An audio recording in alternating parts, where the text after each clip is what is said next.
1983 চনত ঠিক আজিৰ দিনটোতে ধুবুৰী জিলাত আমাৰ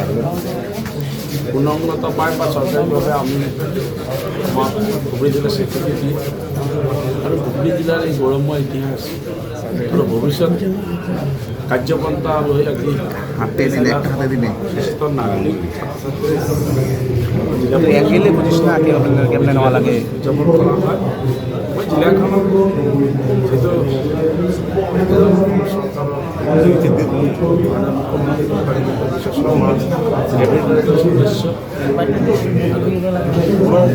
যিটো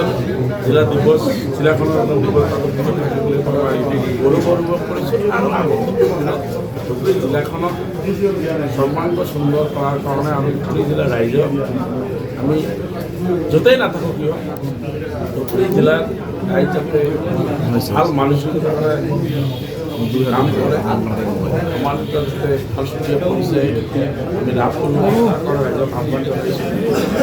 প্ৰজন্মক আমৰা এন্টি সোশিয়াল এক্টিভিটি যাতে আমি কোনেও এইবিলাকৰ লগত যাতে আমাৰ মানসিকতা যুক্ত নহয় আমি ভাল মানসিকতা লৈ যাতে আগবাঢ়িব পাৰোঁ তাৰ কাৰণে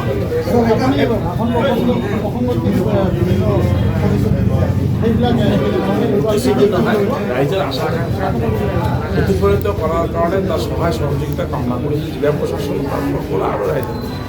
মই ভাল কথা বহু কৈছোঁ যে ধুবুৰী জিলাত ৰাইজে ভাৰতবৰ্ষত য'তেই নাথাকক যাতে এণ্টি ছ'চিয়েল কাম কৰিব নালাগে য'তেই নাথাকক সেইটো এটা আমাৰ মৰ্যাদা আৰু ধুবুৰী জিলাত পূৰ্বৰে পৰা এটা গৌৰৱময় ইতিহাস আছে ইয়াত ৰেল কমিউনিকেশ্যন এয়াৰ কমিউনিকেশ্যন আৰু আমাৰ জলপথ সকলোখিনি আছে এতিয়াও আছে আৰু কৈছোঁ ধুবুৰী জিলাত মেডিকেল কলেজ আছে ভোলানাথ মহাবিদ্যালয় এটা অতি ইতিহাস আছে গৌৰৱময় ইতিহাস আজিৰ দিনতো অক্ষুণ্ণ আছে গতিকে এইবিলাকে আমাক প্ৰতিপন্ন কৰে ধুবুৰী জিলা আমি পিছপৰাই আমি যাতে কাৰো ওচৰত আমি সেয়াও প্ৰতিপন্ন হ'ব নালাগে আমি য'তেই নাথাকোঁ আমি যাতে এণ্টি ছ'চিয়েল কাম নকৰোঁ আমি যাতে আমাক বিশ্বাসত লয় সেই কাম কথাখিনি কৈছোঁ গতিকে এই কাম কৰি যদি কৰোঁ ধুবুৰী জিলাৰ ৰাইজে এটা সুকীয়া মৰ্যাদা পাব আৰু য'ত মৰ্যাদা নাথাকে ইনফ্ৰাষ্ট্ৰাকচাৰে মানসিকতা পৰিৱৰ্তন কৰিব আমি মৰ্যাদা সহকাৰে ধুবুৰী জিলাৰ ৰাইজে যাতে বসবাস কৰিব পাৰোঁ য'তেই নাথাকোঁ গৌৰৱেৰে যাতে ক'ব পাৰোঁ ধুবুৰী জিলাৰ ৰাইজ এই মানসিকতাৰে আগবাঢ়িবলৈ গৰা বাৰিষাত আহে গতিকে আমাৰ চৰকাৰে যথেষ্ট কাম কৰিছে আমাৰ গোলগঞ্জ সমষ্টিত আজি বিধায়ক হিচাপে আপোনালোকক ক'বলৈ পাই সুখী হৈছোঁ যে ইতিমধ্যে প্ৰায় 20 কোটিৰ ওপৰত টকাত আমাৰ যিটো বাজেট প্ৰভিশ্যনত আমি অন্তৰ্ভুক্ত কৰি যিটো বাজেটখন এতিয়া ওলোৱা নাই সেইটো কোৱাটো ঠিক নহয় আৰু এটা কথা ঠিক যে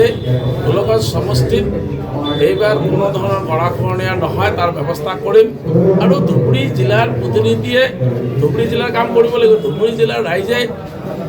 ধুবুৰী জিলাক ধুবুৰী সমষ্টিটোক আগুৱাই লৈ যোৱাৰ কাৰণে সহায় সহযোগ আৰু যিটো মনোভাৱ পৰিৱৰ্তন কৰিব লাগিব।